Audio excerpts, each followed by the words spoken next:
آپ لوگ کہہ رہے ہیں کہ جو ابھی ریسنٹلی پارلیمنٹ نے جو 2023 میں کثرت رائے سے ایک منظور کیا اس کی شق نمبر 230 پر آپ کی کنسرنز ہیں. رضا ربانی صاحب تو ایون واک آؤٹ کر گئے اور وہ کہتے ہیں کہ جی اس حد تک نگران حکومت کو اختیارات نہیں دینے چاہیے.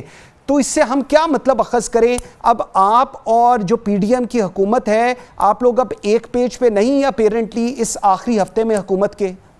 بسم اللہ الرحمن الرحیم. دیکھیں جہاں تک عبوری حکومت کا تعلق ہے تو اس کے لیے پاکستان پیپلز پارٹی نے اپنے 5 نام جو ہیں وہ دے دیے ہیں. دوسری بات یہ ہے کہ ہم ایک پیج پہ نہیں ہیں، ایسی بات نہیں ہے. ہر سیاسی پارٹی کا اپنا الگ منشور ہوتا ہے اور ہر پارٹی اپنے منشور پہ ہی الیکشن لڑے گی. جہاں تک موجودہ حکومت کا سوال ہے تو یقیناً ہم کولیشن گورنمنٹ ہیں اور ان 15-16 مہینوں میں آپ نے دیکھا جو بھی چیزیں ہوئی ہیں الحمدللہ بہت اچھے طریقے سے اور احسن طریقے سے ہوئی ہیں.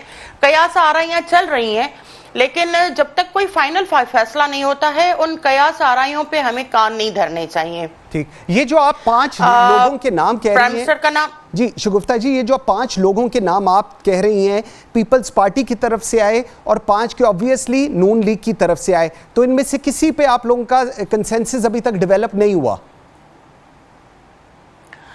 دیکھیں کمیٹی بنی ہوئی ہے، یہ کام اس کمیٹی کا ہے جس کمیٹی تشکیل دی گئی ہے 3 لوگوں پہ جو ساری چیزوں کو معاملات کو دیکھ رہے ہیں. پاکستان پیپلز پارٹی آپ کو پتہ ہے ملک کی سب سے بڑی پارٹی ہے اور ہمارا کنسرن ہے کہ الیکشن جو ہیں وہ ٹائم پہ ہو، چاہے 60 دن میں ہو چاہے 90 دن میں ہو، آئینی طریقے سے الیکشن ہونا چاہیے اور جو اختیارات کی منتقلی ہے وہ بھی آئین کے تحت ہونی چاہیے. آپ نے دیکھا کہ 2008 اس سے پہلے جتنی بھی حکومتیں آئی ہیں کوئی 22 مہینے کی رہی، کوئی 13 مہینے کی رہی، کوئی 2 سال کی رہی، لیکن الحمدللہ 2008 کی حکومت اتنے مسائل تھے، اتنی پریشانیاں آئیں، اتنے ٹربلز پیدا کیے گئے، لیکن ان سب چیزوں کو ایک طرف کر کے پاکستان پیپلز پارٹی کی حکومت نے اور اس وقت کے پریزیڈنٹ آصف علی زرداری صاحب نے اپنی آئینی مدت پوری کی اور بڑے احسن طریقے سے جو ہے وہ اقتدار کی منتقلی کی.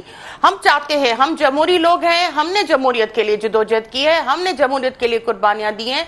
ہم چاہتے ہیں کہ اس ملک میں آئین اور قانون کے مطابق حکومتیں چلیں، چاہے جو بھی الیکٹ ہو کر آتا ہے 5 سال کے لیے الیکٹ ہو کر آتا ہے، عوام اس کو اگر منتخب کرتی ہے تو اس کو اپنی آئینی مدت پوری کرنی چاہیے اور انشاءاللہ تعالی یہ حکومت بھی اپنی آئینی مدت پوری کرے گی.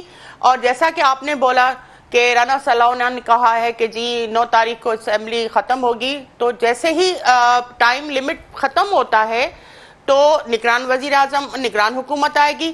نگران حکومت میں دیکھیں پاکستان پیپلز پارٹی نے مجھے شگفتہ جی ایک منٹ، بڑی پارٹیاں ہیں. جی شگفتہ جی مجھے ایک منٹ ذرا دیکھیں، آپ نے ابھی بات کی آئین اور قانون کی، بہترین بات کی. پیپلز پارٹی سے جب ہم یہ بات سنتے ہیں تو ہمیں یقین ہوتا ہے کہ آپ لوگ اس بات کو مین کرتے ہیں. You don't just say it, you mean it. لیکن سوال یہ ہے کہ آپ لوگوں نے کمیٹی بنائی، ساتھ زارا فاطمی جی کی پارٹی ساتھ مل گئی، آپ لوگوں نے نام ڈیسائیڈ کر لیے، لیکن اپوزیشن میں تو وہ راجہ ریاض صاحب ہے میرے خیال میں اپوزیشن لیڈر، ان کا کوئی کردار ہی پورے پروسیس کے اندر نہیں ہے.